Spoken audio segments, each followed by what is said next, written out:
I've done a video recently where I was talking about the BRRRR or the BRRRR method and the lies that surrounds it when people are trying to implement it for their property development portfolio. And recently I came across a video, and this was a young lady who has practiced the same method, and she's talking about her experience. I'm going to highlight some key points from her video and then talk about the areas surrounding it, some of which I also addressed in the video that I did recently. And I will pin that video here for you so that you can go back and have an opportunity to watch some of the points that I had made in that video. Welcome back to Ira Living. In this video, we're going to be looking at how the BRRRR method unravels once individuals take it up and follow the principles that are outlined in that strategy in the way that it is taught. Now, this young lady whose video that I'm going to be using to emphasize the point that I made in my previous video, I don't know anything about her other than the fact that I saw her video. And therefore, all the points that I will be making here are points in regards to some of the issues that she raised in her video. Now, the first point that we're going to be looking at is the fact that she mentioned here that she uses the BRRRR method. And this is the clip that explains that.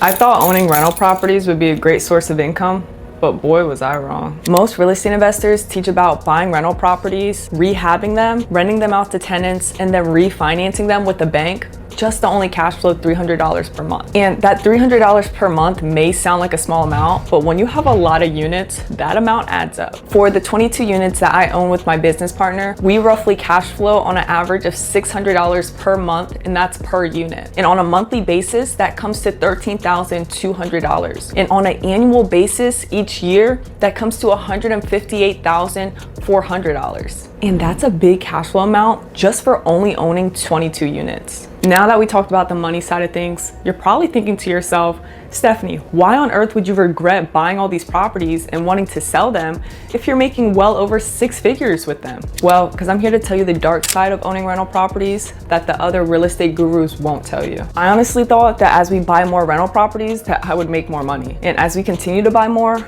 I just became more broke. So owning 22 rental properties looks great on social media, but in real life, it sucks. And the 6 figures that you see that we make from all these properties isn't really 6 figures, because as you buy more and you scale, more of that money of that cash flow that you make just goes into buying more properties. And not only that, you have to remember you're dealing with properties and things happen. So a roof could go out, an HVAC system could go out, windows could need to be replaced, and those are some pricey items.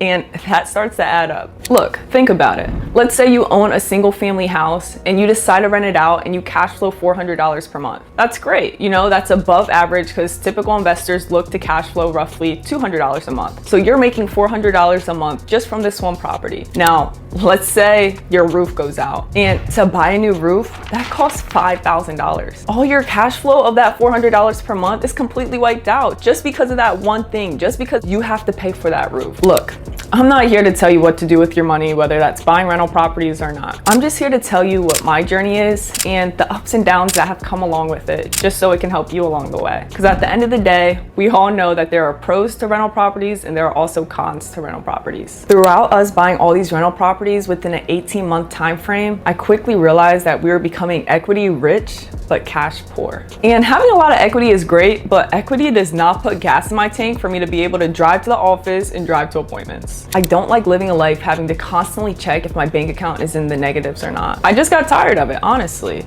And with you being equity rich and cash poor and not having enough in your bank account, you have to think of those things like, are you gonna have enough money for food? Are you gonna have enough money to have gas? Are you gonna have enough money for just the regular bills in your life? And that's where I just got over it. I was just tired of living a life like that and just came to this realization where I just regret building and scaling this fast.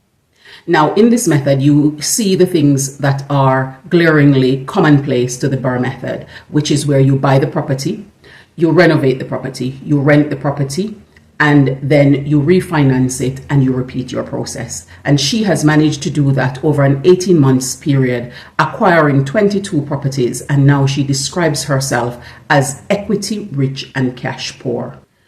One of the things I had highlighted in my video when I did it previously on the lie surrounding this method is the fact that once you refinance it, you are now changing the ratio of your equity to loan that you have, and that loan needs to be paid down and needs to be honored. And where is that money going to be coming from? It needs to be either coming from your property portfolio or it's coming from your private finances, your personal finance.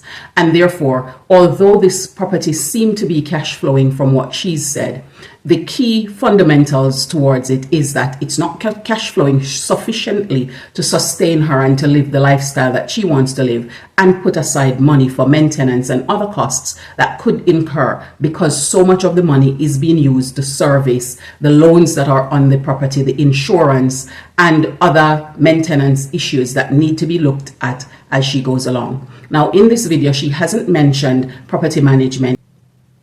Her and her business partner seem to manage the property portfolio together, and 22 properties is quite a considerable amount to manage. However, she's indicated in the video that she's not going to be driving around any further because she's using up so much petrol just to take on that journey, and somebody will have to pay for that as well. Although she has done this method and has acquired a significant amount of real estate in the 18 months with 22 properties on her hands, she's emphasizing some of the things that are not said when this method or strategy is being sold to individuals. She refers to it as the dark side of the real estate business that she's in. And the fact of the matter is that when you are doing these portfolio building, you need to give yourself time and room to recoup and to be able to manage the new portfolio before you consider increasing that portfolio margin. And so it needs to be a steady growth rather than a race. And the BRRRR method seemed to be teaching it in a way that is going to be a race to try and accumulate as much property without thinking about the consequences. And therefore, people who practice this method finds that they get to the point where they need to fold their business or find other means of being able to survive and ensure that the business can continue to thrive. We have seen here that another person has come and highlighted the challenges with the BRRRR method, and I'm sure other property developers and other people with real estate portfolio who has followed that strategy will also be able to indicate some of the things about it that makes it not as viable as it is told when it is sold to individuals. And so one of the things that I mentioned in the video that I did about the lies surrounding it was talking about how you cover the cost if you're going to practice the refinancing as the pace at which it is suggested that one needs to do so. And it comes down to the point that personal finances are going to be needed in order for this to be able to happen.